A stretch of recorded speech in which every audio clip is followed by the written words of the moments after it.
The famine was severe throughout the land, and so the people looked to Egypt, where the grain towers promised salvation. For weeks they had waited, starving. Now, the Pharaoh's bounty was finally revealed.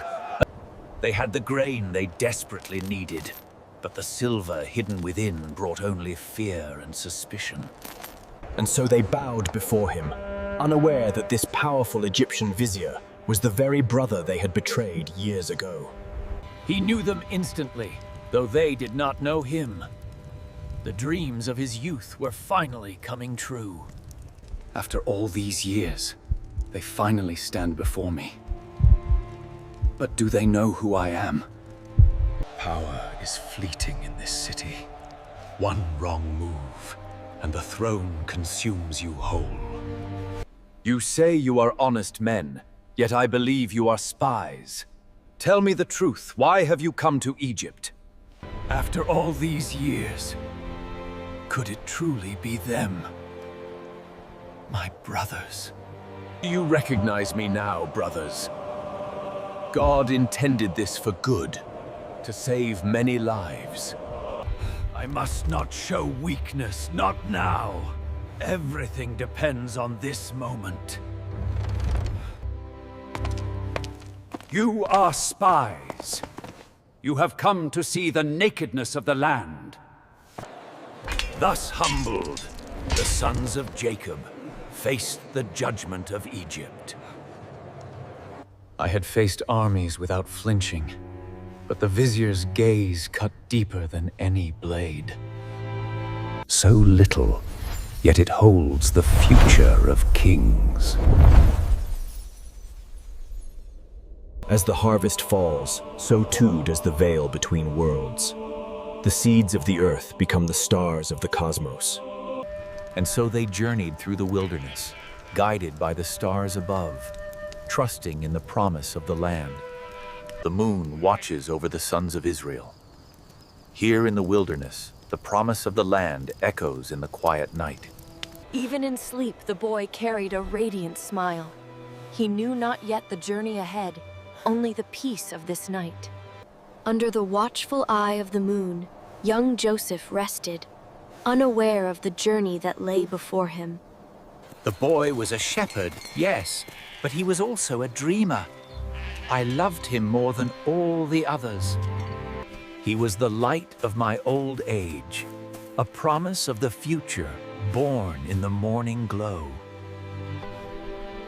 And so she watched over him, the child of her heart, a gift from the heavens.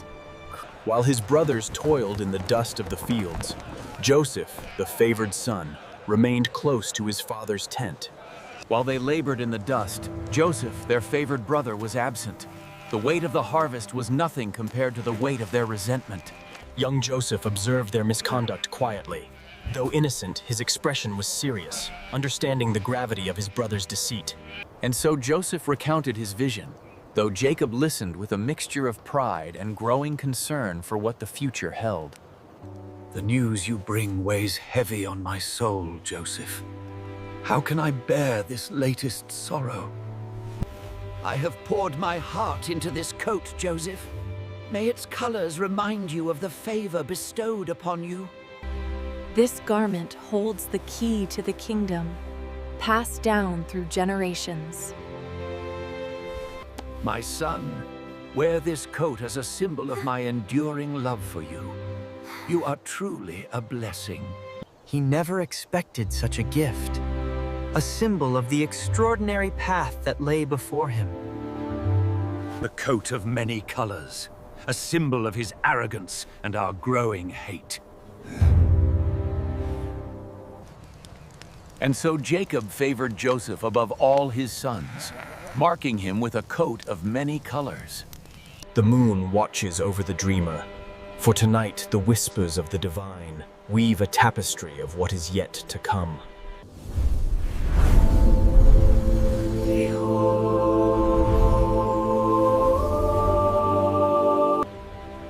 Behold, my sheaf arose and stood upright, and your sheaves gathered around. A dream like no other. Could it be true? Could I truly be destined for something great? Listen, I had this dream that my sheaf stood up tall, and yours all bowed down to it. Do you really think you're going to rule over us? I told you what would happen if you came back here. Did you really think I was joking? It was then that Joseph understood the depth of their fury. The world he knew was gone, replaced by a fear he couldn't name. They wandered the wilderness, guided by the stars. For the promise of the Almighty was their only comfort in the darkness. And behold, the sun and the moon and the 11 stars bowed down before me. The dream. It wasn't just a dream. It felt real this time, like the stars themselves were speaking to me. Father, I had another dream. The sun, the moon, and 11 stars were bowing down to me. Are you saying that your mother and I should bow to you? Your heart was perhaps in the right place, but your actions have brought shame upon us all. I cannot overlook this. We think we know the path ahead, but the wind has a way of changing our direction when we least expect it. And so the sons of Israel left the camp, their flocks stretching across the desert. They journeyed toward the rising. The Lord has shown me visions, Joseph. Hard times are coming, but you are chosen to save us. Yes, my lord. I hear and obey your command. I will go down to Egypt as you have instructed. They stripped me of everything but this coat, yet my dreams remain. Alone in the Valley of Shadows, a journey began that would change the world. The boy, Keep to the path heading east. It's just past the ridge. He was isolated, yes, but his spirit was unbroken. Dothan awaited, and with it, his destiny. So, the rumors are true. You actually showed up. Foolish. Look, the dreamer comes. This is our chance. We should kill him and say a wild beast devoured him. Listen to me. This path leads only to ruin. We must reconsider before it is too late for all of us. he came smiling, clothed in the symbol of his father's love, while his brothers saw only the favored son standing before their judgment. But the dream he shared so eagerly was met not with celebration, but with a hatred that would change his life forever. They seized him, their hearts filled with envy, tearing the coat that marked him as favored among them. And so they seized him, tearing the coat that marked him as favored, casting him aside into the pit. Please, brothers, don't do this to me. Have mercy, I beg you. What have I done? Betrayed and abandoned, he fell into the darkness, the echo of their cruelty ringing in the emptiness. The pit was deep, the sun harsh. They looked down at their brother, and then they walked away. And so they sat and indifferent to the face of their brother abandoned in the darkness below. Across the scorching sands they came, bearing the riches of the East. What profit is it if we kill our brother? Look, yonder is a caravan of Ishmaelites. Let us sell him to them. The desert held many dangers, but also many opportunities. For the right price, even bloodlust could be turned to profit. With great effort, they pulled him from the darkness. The traders approached, their camels laden, ready to finalize the betrayal. It was in that moment that the terrible truth washed over him. His own brothers had betrayed him. 20 pieces of silver, the price of a life, the cost of betrayal. Molded by his own flesh and blood, Joseph began the long journey into the unknown, his heart heavy with betrayal. Sold for 20 pieces of silver, Joseph was carried away from his brothers and his home. The deed was done. The vibrant colors of the favored sun were washed away in a tide of crimson. Father, we found this. It is Joseph's tunic. We are afraid he has been torn by a wild animal.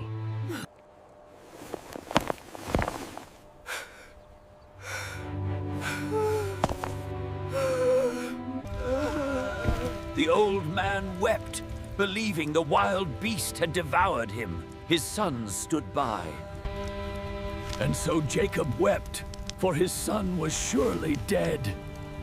He covered himself in ash, and the Ishmaelite caravan pressed deeper into the Ochre wilderness, carrying with them a boy whose heart was heavy with betrayal. The journey was long, the dust heavy on his skin, but he kept his eyes on the heavens, searching for a sign. For generations, the golden hour has illuminated the bounty of the Nile, a gift from the heavens. This bustling market, a place of despair for many. The officer had seen many slaves pass through the market, but this one was different. He carried himself with a quiet strength. Stripped of his coat and sold by his brothers, Joseph was led into the grandeur of Egypt, into the very house of Potiphar. From the dust of the desert, he was brought into a world of impossible order and unimaginable wealth. Stone and gold. They build monuments to their gods and their power. I must learn how this house works if I am to survive it. And so it was that Joseph found favor in the eyes of Potiphar, beginning his service in the great house of Egypt. Young Joseph quickly demonstrated a remarkable aptitude for the steward's duties. Place the red dyes here and ensure... Potiphar saw that the Lord was with Joseph, and that he made all that he did to prosper in his hand. You are now master of my house. All that I have is committed to your trust. To be entrusted with so much, after everything, I am truly humbled by your generosity and faith in me. To be given such responsibility, yet still feel so far from home. The sunset reminds me of Canaan. And so, Potiphar entrusted everything he owned to Joseph, who managed the household with remarkable skill. The Lord has made me a father to Pharaoh and ruler over all his house. I will guide this land with wisdom and care. He was young, handsome, and virtuous. But in the house of Potiphar, the midday sun beat down, but in the shadows, desire stirred. The night is long, Joseph. Come and rest here with me. No one needs to know. I cannot betray my master's trust, nor can I defy the God I serve. And so Joseph turned and fled, leaving his garment in her hand. But the woman scorned would not forget this slight. Day after day, she watched him from the galleries, her persistence growing bolder even as he sought to avoid her gaze. In the deafening silence of the noon sun, Joseph carried his records, unaware of the eyes watching him from the shadows. And so he ran, resolute in his integrity. He scorned her bed, fleeing like a coward. Now, he would pay the price for her wounded honor. Look what this Hebrew slave tried to do. He attacked me, but I screamed! Did you hear that? The Hebrew? The relic has been stolen, and I know one of you is responsible. What are we going to do? He knows. Your Hebrew slave has shamed this house with his insolence. You must punish him. He tried to force himself upon me. When I screamed, he ran away, leaving this behind. Look at his insolence. Betrayed by those he trusted, Joseph was seized. Though he offered no resistance, the pain of this injustice cut deeper. Here, in the heart of for the son of Jacob. The damp stone walls echoed with despair. Yet amid the shadows, Joseph found a serenity the chains could not bind. He knew that even in this darkness, he was not alone. His spirit remained unbroken. Though he was forgotten by man, Joseph remembered the suffering of others. Even here, in the shadow of despair, he saw only neighbors in need. His hands, though captive, remained free to serve. He watched him closely, searching for a flaw. But the man they called Joseph carried himself with a dignity. The council has granted you this stewardship. May you prove worthy. They watched him pass, this man named Joseph. For in his calm demeanor they saw not a keeper, but a guide through the darkness. The royal cupbearer and the baker, once favored, now face the darkness of the Pharaoh's wrath. Move! Get in there! Here in the darkness, the king's servants waited, tormented by their guilt and uncertainty. Friends, why do you look so downcast today? Thank you, Joseph. I pray your words are true. When I am restored, I will certainly remember you to Pharaoh. Interpretations belong to God. Okay.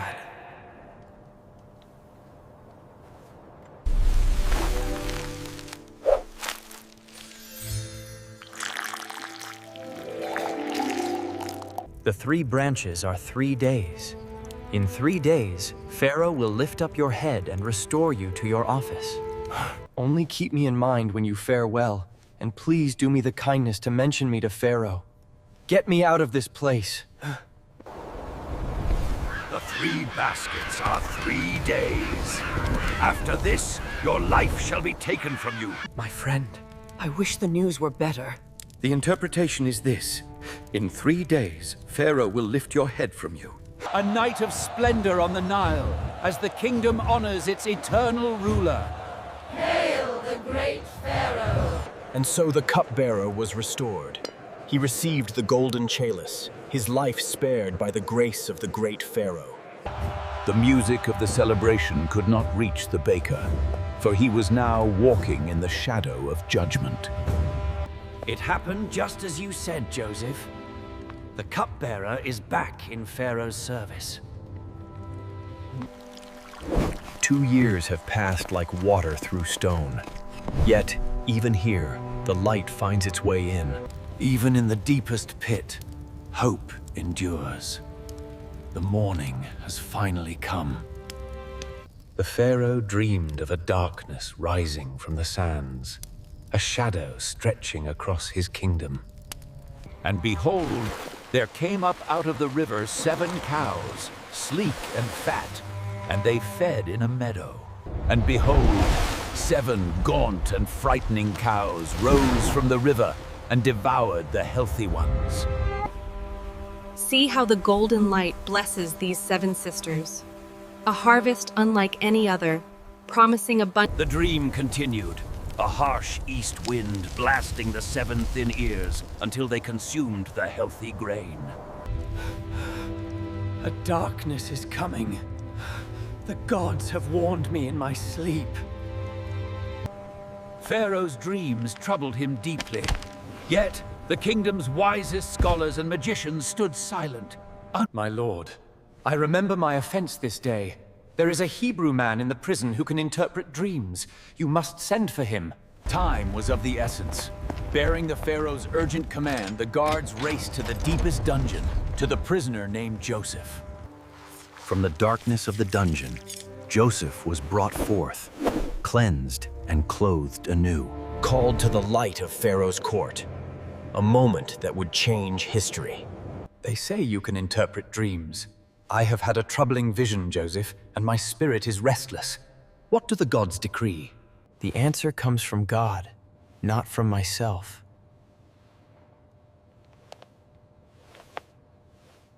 Seven gaunt cows rose up and consumed the healthy grain. It was deeply troubling. The 7 health cows would... 7 years of great abundance will come followed by 7 years of severe famine. I propose that you appoint a wise and discerning man over the land, and have them gather 1/5 of the harvest during the years of plenty. Pharaoh recognized the Spirit of God in Joseph, and placed him over all the land of Egypt. That no one else seems to possess the Spirit of God like this man. Only in the throne shall I be greater than thou. See, I have set thee over all the land of Egypt.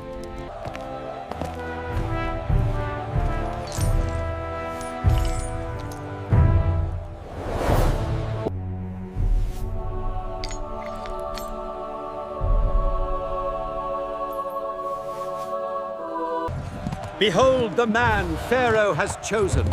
From this day forward, let all Egypt bow before the grand... The Pharaoh has entrusted me with a great task, to ensure that the bounty of the Nile sustains us through the coming drought. Behold the bounty of Egypt. 7 years of unmatched abundance. The 7 years of abundance brought forth grain like never before. Joseph commanded it be stored, a fifth of... United in the sight of Ra, Joseph and Asenath began their journey, blessed by the warmth of the setting sun and the promise of the Nile. After all this time, my sons, you are my healing. Both of you. The green faded to white as the wind swept in from the east. The land cracked open, and the fields of Egypt turned to dust. The famine had arrived. For months, the people had waited, hoping the Pharaoh's stores would be enough to feed them all. I hear there is grain in Egypt.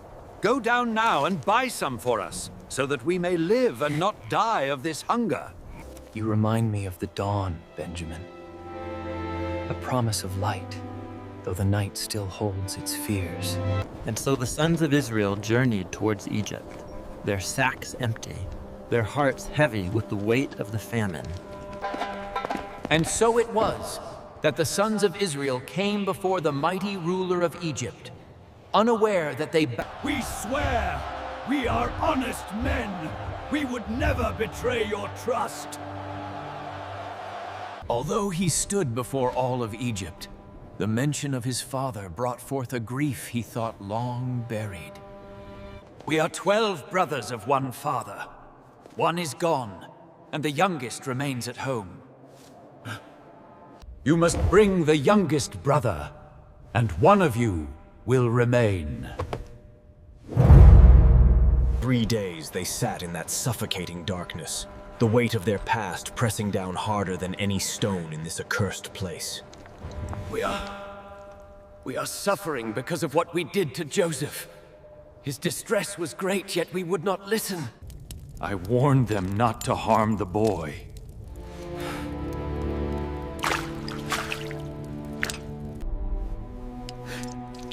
Even a man of power. See that these men are supplied with grain, enough for their journey home. But their brother remains my prisoner. The silver must be returned to the sacks, just as Lord Joseph commanded. No one must know of this night's work. The sons of Israel journeyed homeward, laden with the bounty of Egypt. Yet, the gold of the evening could... They had returned to take their brother home, but instead they found the very thing that would condemn them all. The man swore he would not see our faces again unless we brought our youngest brother. He demands that Benjamin come down to Egypt. I will not let you go, Benjamin. It is too dangerous out there. As the days blurred into weeks, the sacks lay empty and the bread was gone. The harsh wind... I pledge my life for the boys. Should harm befall him, let my soul bear the guilt before you always. Only let us take him and go. With a heavy heart, Jacob finally let go, trusting Benjamin to the path ahead. And so they departed again for Egypt, this time bringing Benjamin. Bring these men to my house. They shall feast with me today. Young Benjamin, unaware of the trials ahead, stood innocent amidst the splendor, while his brothers harbored deep suspicion. Tell me, how is it you knew the precise order of your births? And so the steward presented Benjamin with a portion unlike any other, 5 times the size of his brothers, testing their jealous hearts. And so it was that Benjamin received a portion 5 times greater than his brothers.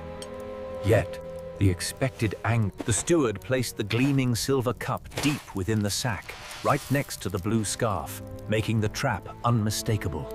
With the morning sun rising behind them, the brothers rode on, relieved that their journey had concluded so favorably. Halt in the name of Lord Joseph! Why have you repaid good with evil? You repay kindness with theft. After all we have done, you steal from us! We did not steal. We swear we are innocent of this crime. Why would you accuse us? We are not spies. We are honest men. We came only to buy food. We meant no harm. And behold, the cup was found in Benjamin's sack, confirming the betrayal and sealing their fate. Torn garments and broken hearts marked their path. They turned not in fear, but in brotherhood, bound by a promise. They did not know it was he, their brother Joseph, whom they had sold into slavery. Now, their lives were in his hands. Benjamin will remain as his servant, while the others may return to their father. Please, my lord, let your servant speak a word to you. Do not let your anger burn against us. Please, my lord. If the boy is not with me when I return to my father, Jacob will surely die. He cannot bear this loss. I beg you, let your servant remain here as a slave in place of the boy, and let the boy go up with his brothers. Judah's words pierced the disguise.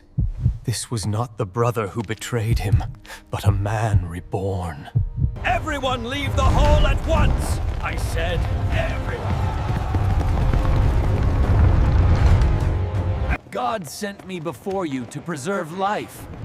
It was not you who sent me here, but God. Oh my God.